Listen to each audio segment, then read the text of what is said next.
It's time to get real. It's time to get raw. It's time to look ourselves in the mirror and come to the resolve that this version of ourself is not going to carry us in the stretch.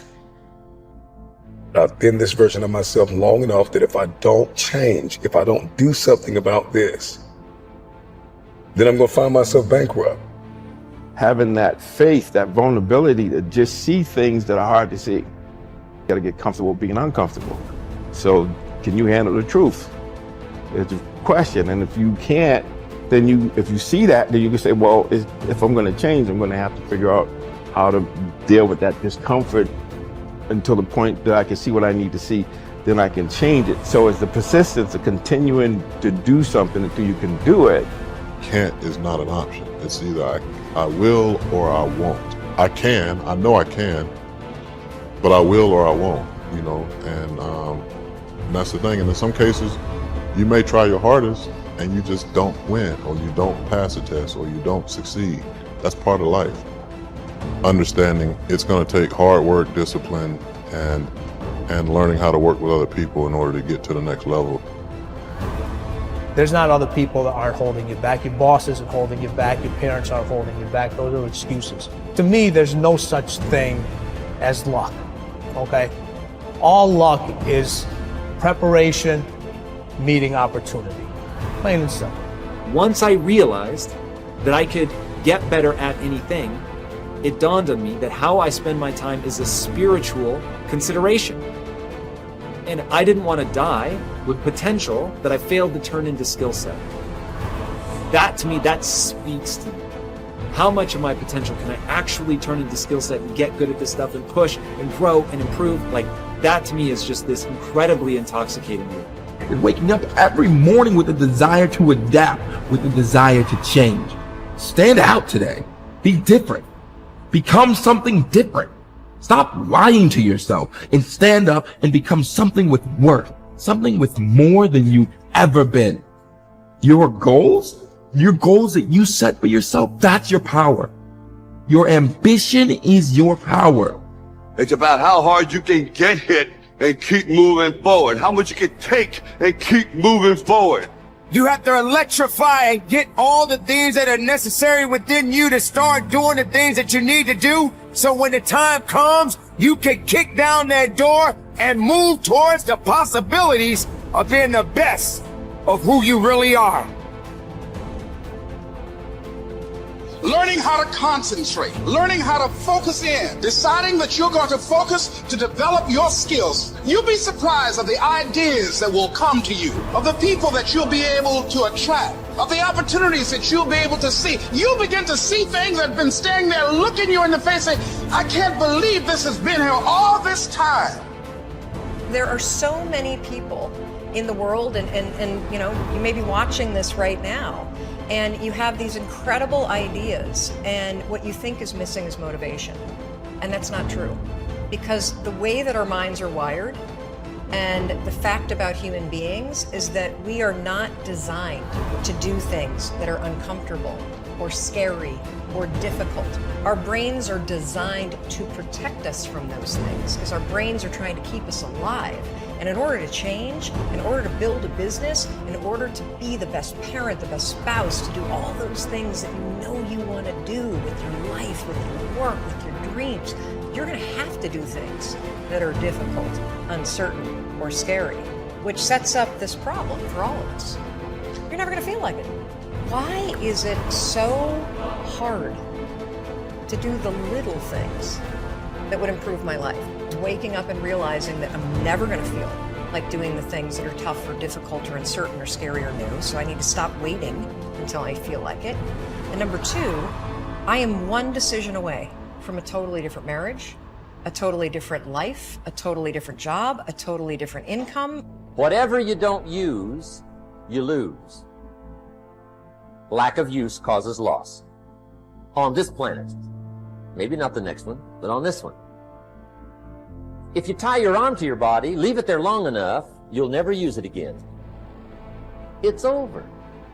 For the arm. Now, it may not be over, but it's over for the arm. The only way to keep the use of this arm is what? Keep using it. If you quit, you lose. Automatically. They don't bring it up for a vote. You lose automatically when you quit.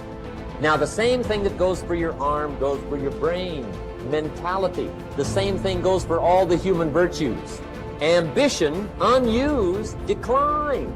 Strong feelings, unused, diminish. It doesn't grow, it diminishes. Faith, unused, decreases. It's a law. Vitality, unused, diminishes. Energy, unused, decreases. The guy says, well, I'm going to save up my energy. You can't do that. That's like trying to save today, put it on the end of the year. See, you can't do that. They'll come take you away. If you don't use today, what? It's lost. The guy says, well, I'll work twice as hard tomorrow to make up for it. See, that's foolish. You could have done that anyway. Today unused is lost. A talent unused is lost. An ability unused is lost. So here's one of the key expressions of the evening. Take a new inventory of yourself. Starting tomorrow, new project. Take a new inventory. And make sure that all of your talent and ability and mentality and ingenuity and vitality and strong feelings, faith, courage, make sure that all you've got's being used. Otherwise, you lose. Resolve to focus on the solution and what can be done now, rather than on what happened and who's to blame. Think in terms of the action you can take to resolve the situation, rather than what went wrong and who is to blame. To remain optimistic, look for the good in every situation. When you look for something good, you will always find something good.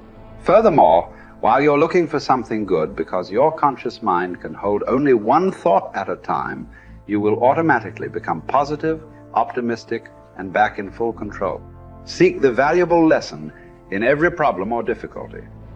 Every setback you face contains one or more lessons that have been sent to you to help you be more successful in the future. The difference between successes and failures is simple. Failures feel sorry for themselves when things go wrong, whereas successful people look for the valuable lesson they can learn that will help them in the future. Normal Vincent Peale used to say, when God wants to send you a gift, he wraps it up in a problem. The bigger the gift that God wants to send you, the bigger the problem he wraps it up in. Instead of concentrating on the problem, look for the gift. Wonderfully enough, you will always find it. What's more, sometimes the gift or valuable lesson can be of far greater value than the cost of the problem itself. Sometimes one lesson that you learn in dealing with a problem can be the key to your long-term success. As Napoleon Hill wrote, within every problem or obstacle lays the seed of an equal or greater opportunity or benefit. Your job is to find it. Continually think of yourself as a strong, powerful, resolute person in the face of adversity. In World War, a British general was described by his superiors. There he stands like an iron peg driven into the frozen ground, immovable. Let this be an accurate description of you whenever you face difficulties or problems of any kind. Resolve to stand like an iron peg driven into the frozen ground. When you resolve in advance that you will never give up, your success is virtually guaranteed. In the final analysis, nothing can really stop you but yourself. In life, it doesn't matter how many times you get knocked down. All that matters is how many times you get back up. If you continue to get back up and press onward, you must eventually reach your goal. Each time you exert yourself, discipline to persist in the face of adversity, you also increase your self-esteem and self-confidence. Then, as your self-esteem increases, you feel stronger, more powerful, and more unstoppable. When you feel better and stronger, you become more capable of persisting the next time, and then the time after that. By disciplining yourself to persist in the face of all adversity, you put your life onto an upward spiral of self-esteem, self-discipline, and persistence until you eventually become like a force of nature. I think the best way to prove your value is to work, is to learn, is to absorb, to be a sponge. You always want to outwork your potential.